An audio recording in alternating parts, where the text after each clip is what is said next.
하나님은 살아계셔서 우리의 기도에 응답해 주시는 분이십니다. 충인교회 김종춘 목사님이 크리스천 CEO 스토리를 통해 증명해 드립니다. 단국대학교 총장 장충식은 2000년 8월에 대한적십자사 총재로 남측 이산가족 100명을 인솔하여 북한에 갔다 오기도 한 분이다. 그는 28년 동안 단국대 총장으로 있었는데 대학병원을 세우다가 자금난에 빠져 어느 날 교직원 월급 줄 돈 26억 원이 모자라는 위기를 당했다. 서울 내곡동에 있던 금싸라기 땅 24만 평을 담보로 은행에서 융자를 받아 지으려 했지만 노태우 정권 말기에 헐값으로 정부에 넘어가 버리고 말아 공사가 중단될 수밖에 없었다. 그런데 이상하게도 당시 불교 신자였던 그의 마음에 자꾸 희한한 생각이 솟아났다. 이 세상을 창조하신 하나님이 도와주신다면 안 되는 일이 뭐가 있겠는가? 하나님께 기도하면 이 어려운 처지에서 나를 구해주시지 않겠는가? 그는 교회 나가 본 적이 없고 어떻게 기도하는 줄도 몰랐다. 그러나 사무실 문을 잠그고 의자에 앉아 울면서 간절히 기도했다. 하나님, 제 잘못입니다. 제 욕심이 지나쳐 과분한 병원을 세우려다가 그만 저희 대학이 지금 큰 어려움에 빠져 있습니다. 교직원에게 월급도 주지 못할 형편입니다. 하나님, 저희 대학을 도와주십시오. 하나님이 도와주시지 않으면 단 한 푼도 마련할 수가 없습니다. 제발 도와주십시오. 그는 어린아이처럼 엉엉 울면서 기도했다. 60평생 그렇게 간절히 기도해 본 적이 없었다. 그는 마치 오래전부터 하나님을 잘 알기라도 했던 것처럼 온 마음을 다해 기도했다. 그러자 참으로 희한한 일이 벌어졌다. 그 다음 날 전혀 예상치 못했던 사람들의 도움으로 정확하게 26억 원이라는 큰 돈이 마련되었다. 그 뒤로 그는 집에 있던 불상과 불경을 다 치워버리고 교회에 나가기 시작했다. 사실 그때 그는 대학병원만 잘 세우고 나면 금산사에 들어가 승려가 되려고 했던 사람이었다. 그는 그 후로도 여러 번 자금 압박에 시달렸지만 예수를 믿고 나자 언제든 하나님께 기도할 수 있으니 참 마음이 든든하고 행복하다고 고백했다. 미국의 로버트 맥팔레인이라는 사업가는 보험회사를 경영하다가 부도 위기를 맞았다. 1973년 어느 봄날 그는 영원히 사라져버리고 싶은 착잡한 마음에 차를 몰고 이리저리 쏘다녔다. 그때 갑자기 한 목소리가 그의 마음을 강하게 때렸다. 차를 길가에 세워라. 차를 세우자 마치 차 안에서 누가 말하는 것처럼 음성이 들렸다. 내 아들 예수는 네가 상상도 하지 못하는 긴장 속에서 살았다. 그런 긴장이 찾아올 때마다 내 아들은 기도로 나를 찾았다. 너도 똑같이 하면 된다. 그는 운전대에 머리를 묻고 큰 소리로 흐느껴 울었다.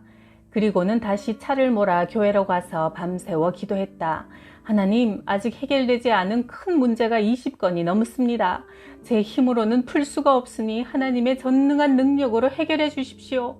그 후 고객들이 보험회사를 바꾸지 않겠다고 결정하고 그에게 연체 보험료를 납부하는 일들이 벌어졌다. 맥팔레인 사장은 앞으로 또 어떤 위기가 닥쳐도 하나님께 기도하면 된다는 놀라운 지혜를 터득하게 되었다. 예수님은 이 세상에서 3년 동안 사역하실 때 항상 팽팽한 긴장 속에 사셨다. 마귀에게 3번 시험당하시고 바리새인들에게 공격과 미움을 받았다. 예수님은 이런 극도의 긴장을 오직 기도를 통해서 극복하셨다. 40일 금식하며 기도하셨고 새벽에 일어나 기도하셨고 저녁에 밤새 깨어 기도하셨고 겟세마네 동산에서 피땀을 흘리며 기도하셨다. 기도하는 사람은 팽팽한 긴장을 극복할 수 있다. 기도하는 사람은 살인적인 고통을 극복할 수 있다. 기도하는 사람은 죽음까지도 이길 수 있다. 기도하는 사람은 전능하신 하나님을 자기 편으로 만들어 모든 문제를 넉넉히 풀어갈 수 있다. 기도는 바로 인생 경영의 성공 비법이다. 6.25 사변 직후 울산의 김씨 아주머니는 동태 장사를 하며 살았다. 동태를 머리에 이고 이 동네 저 동네 다니며 힘들게 장사하면서도 마음에 불타는 소원이 하나 있었다. 하나님, 죽기 전에 반듯한 예배당 하나 지어드리고 하늘나라에 갈 수 있게 해주세요. 이 소원 기도를 10년 동안 계속했다. 그러나 생활에 변화가 없이 맨날 동태 장사나 하고 있으니 어느 날 하나님께 따졌다. 하나님, 도대체 살았습니까? 죽었습니까? 10년이 지나도록 제가 11조 한 번 안 떼어먹고 이날까지 믿음으로 살았는데 어째서 제 기도를 들어주시지 않는 겁니까? 기도의 분량이 쌓이면 하나님께 따질 수 있는 것이다. 따질 이유가 충분하다 싶으면 그때 응답이 온다. 그러던 어느 날 단골 고객 할머니가 복주머니 하나를 꺼내 열어 보이며 말했다. 내가 평생 모은 동전 보따리인데 동태 한 짝이랑 바꾸어 주소. 김 집사는 평생 모았다는 말에 감동이 되어 따지지 않고 그냥 동태 한 짝과 바꿔주었다. 집에 가서 그 복주머니를 풀어보니 동전도 아닌 것이 엽전도 아닌 것이 모양이 이상한 게 하나 들어있었다. 교회 목사님께 가져가서 여쭤보니 목사님도 보기에 예사롭지 않아서 서울 인사동으로 올라가 골동품 가게에 들러 감정을 의뢰했다. 가게 주인이 눈을 개슴츠레 뜨고 한참을 요리조리 살펴보더니 10만원 줄 테니 팔라고 한다. 목사님이 대답했다. 내 물건이 아니라 감정만 해보러 온 것이니 팔 수는 없습니다. 그러면 100만원 드리지요. 목사님은 눈치챘다. 와, 이게 엄청난 골동품이 모양이구나. 그래서 팔 수 없다며 가게 밖으로 나가자 주인이 따라 나와 붙잡았다. 200만원 드리지요. 300만원, 500만원까지 올라갔다. 그래도 목사님이 안 팔겠다고 우기자 가게 주인이 말했다. 이번이 마지막이요. 600만원 드리지요. 그래도 실컷은 가지고 가시오. 목사님은 눈치가 빨랐다. 이번에 놓치면 안 되겠구나 싶어 팔고 빳빳한 현찰 600만원을 들고 나오는데 다리가 후들거렸다. 울산에 내려와 김 집사에게 돈을 건네니 눈물을 펑펑 쏟아냈다. 하나님이 이제야 응답을 주시네요. 하나님은 정말 살아계십니다. 김 집사는 두말하지 않고 400만원을 목사님께 드렸다. 교회 짓는데 보태세요. 김 집사는 통 크게 3분의 1을 하나님께 드리고 남은 돈 200만원을 놓고 다시 기도했다. 하나님이 주신 이 돈 200만원을 가지고 뭘 하면 좋겠습니까? 며칠 동안 계속 새벽마다 간절히 기도하던 어느 날 하나님께서 환상을 보여주셨다. 울산 바닷가에 있는 모래 자갈밭이 반짝반짝 빛이 났다.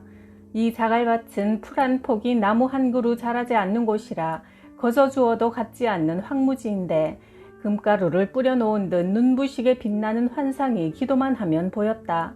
하루는 동네 할아버지가 찾아와 땅 문서를 꺼내놓고 말했다. 이 땅을 사세요. 땅 문서를 가만히 보니 환상에서 보았던 바로 그 자갈밭이 아닌가. 모두 5,000평인데 평당 300원씩 150만원을 주고 사서 또 기도했다. 하나님, 저 쓸모없는 땅을 사라고 하셔서 사긴 샀지만 도대체 어디에 쓰실 건가요? 며칠 후 큰 자가용 한 대가 김 집사 집 앞에 멈추어 서더니 두 신사가 내렸다. 서류를 꺼내놓고 이 땅이 아주머니 땅이 맞습니까? 물었다. 장롱 속에 있던 땅 문서와 맞춰보니 그 땅이 맞았다. 두 신사는 1,000만원에 팔라고 했다. 김 집사는 땅 문서를 장롱 속에 넣고 잠가버렸다. 며칠 후 큰 자가용 5대가 다시 찾아와 신사 7명이 내렸다. 1억 원을 드리지요. 안 팔아요. 2억 원 드리겠소. 안 판다니까요. 한 번 부를 때마다 1억 원씩 올라가 결국 29억 원에 팔았다. 동태 한 짝이 29억 원이 된 것이다. 김 집사는 2억 원을 건축 헌금으로 내놓아 교회당을 아름답게 지어드리고 나머지 27억으로 무엇을 할까요? 기도하다가 몽땅 투자해 땅을 샀는데 그곳에 울산 아파트 단지가 들어서는 바람에 김 집사는 수천억 원대의 거부가 됐다. 죽기 전에 교회 하나 짓고 싶다고 10년을 한결같이 기도했더니 그렇게 큰 복을 받았다. 김 집사가 600만원 받고 팔았던 그 골동품은 6.25 전쟁 때 미군 장교가 가지고 있던 것으로 전사에서 몸이 다 썩고 그 물건만 남아있던 것을 할머니가 산에 갔다가 주워 놓은 것이다. 29억 원에 판 울산 바닷가의 그 모래자갈밭은 현대자동차 공장 자리가 되었다. 너희는 먼저 하나님의 나라와 하나님의 의를 구하라. 그리하면 이 모든 것을 너희에게 더하시리라. 마태복음 6장 33절. 경남 거창군에 있는 거창고등학교는 기독정신으로 세워지고 운영되는 지방 명문 고등학교다. 4년제 대학 진학률 90%요. 4분의 1은 서울의 명문대학에 진학하며 이름을 날리자 서울, 인천, 경기 등지에서 많은 학생들이 몰려든다. 거창고 때문에 수도권에서 시골로 전학하는 역류 현상이 벌어지고 있는 것이다. 거창고의 취업 10계명이 독특하다. 내가 원하는 곳이 아니라 나를 필요로 하는 곳을 택하라. 모든 것이 다 갖추어진 곳을 피하고 처음부터 시작해야 하는 황무지를 택하라. 앞다투어 사람들이 모여드는 곳은 피하고 아무도 가지 않는 곳으로 가라. 부모나 아내, 약혼자가 결사반대하는 곳이면 틀림없으니 의심하지 말고 가라. 졸업생들이 이런 섬김의 취업정신으로 단단히 무장하고 세상에 나오니 취업률이 거의 100%다. 거창고가 이렇게 명성을 얻게 된 데는 3대 교장이었던 전영창 선생님의 엄청난 헌신이 있었다.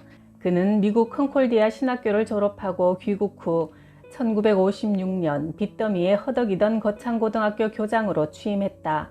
그는 하나님을 아는 것이 지식의 근본이라는 성경 말씀에 기초해서 학교를 든든히 세워나가고자 했다. 그러나 1958년 4월 학교는 부도 직전이었다. 그는 성경과 찬송가 그리고 담요 한 장을 들고 산 중턱의 동굴 속에 들어가 일주일 동안 금식 기도를 했다. 하나님, 제가 유학하고 와서 이 나라의 좋은 기독 고등학교 교육을 한번 해보려고 하는데 학교가 넘어가게 생겼습니다. 어떻게 하면 좋습니까? 주님, 이 문제를 해결해 주옵소서. 그러나 3일이 지나도 아무 응답이 없고 가슴만 답답하자 그는 이제 막 나가는 기도를 했다. 주님, 만일 제 기도에 응답해 주시지 않으면 이 금식 기도가 끝나는 대로 서울에 올라가서 하나님은 안 계신다고 신문 광고를 크게 내겠습니다. 그가 일주일간의 금식 기도를 마치고 하산해 보니 수표 한 장이 도착해 있었다. 미국에 있던 조 우복이라는 성도가 보낸 2,050달러짜리 수표였다. 당시 거창고가 짊어지고 있던 채무를 정확하게 갚을 수 있는 돈이었다. 그는 감격하여 외쳤다. 아, 하나님은 살아계셔서 우리의 기도에 응답하시는 분이로군요. 구하는 것은 우리의 일이요, 응답하시는 것은 하나님의 일이다. 우리는 환경을 바라보지 말고 오직 전능하신 하나님을 바라보고 기도해야 한다. 너희가 나를 부르며 내게 와서 기도하면 내가 너희의 기도를 들을 것이라. 예레미야 29장 12절. 경북 영덕군 남정면 구계교회 김상태 집사가 성탄절을 이틀 앞두고 김종무 담임 목사님에게 이런 말을 했다. 목사님, 이번에 고기가 많이 잡혀야 비바람 새는 성전을 수리할 수 있을 텐데요. 집사님, 우리 함께 기도합시다. 지난 20년 동안 한 번도 예배당을 고치지 못했는데 하나님께서 이번에 크리스마스 선물로 고기를 때로 잡히게 해주실지도 모르지요. 기대해 봅시다. 하루 뒤 김 집사는 어장에 가보았다. 그런데 이게 웬일인가? 어마어마한 방어떼가 양옆에 있는 다른 사람들의 그물을 다 피해서 중앙에 있는 김 집사의 그물에만 걸려들어 있었다. 보통 고깃대는 가장자리 그물에 몰리고 중앙에는 잘 잡히지 않는 법인데 희한한 일이 벌어진 것이다. 방어는 겨울에 맛이 있어 비싸다. 김 집사는 수협 위판장에 그 방어떼를 경매했는데 10kg짜리 방어 한 마리당 17만원씩 2,370마리를 팔아 4억 원 넘게 벌 수 있었다. 김 집사는 구계교회가 생길 때부터 지금까지 20년 동안 열심히 봉사해왔다. 고기가 제대로 잡히지 않을 때는 교회 다니는 친척들마저 돼지머리 고사를 지내야 한다고 권했지만 김 집사는 흔들리지 않고 신앙을 지켜왔다. 오래전 경남 충무의 김 장로는 섬기는 교회 건물이 너무 낡아 예배드리기가 힘들어지자 집을 팔아서 교회를 지어 바쳤다. 그러다 보니 수중에 남은 돈이 없어 하는 수 없이 거의 공짜나 다름없는 거제교 다리 밑에 있는 한 어장을 샀다.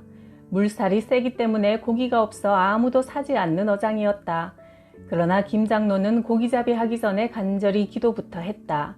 전능하신 하나님 아버지, 이 바다와 그곳에 가득한 물고기들을 창조하신 하나님, 남해에 있는 큰 물고기들을 다 몰아주십시오. 그리고는 그물을 던지자 2000년 12월 24일에 놀라운 일이 벌어졌다. 그물을 건져보니 팔뚝만한 값비싼 도미떼가 가득 잡혔다. 김 장로는 일본 사람에게 모두 팔아 교회 짓느라 헌금한 액수보다 훨씬 더 큰 돈을 벌 수 있었다. 여러분의 인생이 빈 그물인가? 낙심하지 말고 전능하신 하나님을 의지하라. 하나님의 뜻대로 살고 하나님 말씀에 순종하며 기도해보라. 그러면 여러분의 그물도 은혜의 물고기대로 가득 차게 될 것이다. 시몬이 대답하여 가로되, 주님, 우리가 밤이 새도록 수고하였으나 얻은 것이 없지만은 주님의 말씀에 의지하여 그물을 내리겠습니다 하고 그대로 하니 많은 고깃대가 걸려들어 그물이 찢어질 지경이었다. 누가복음 5장 5절 6절.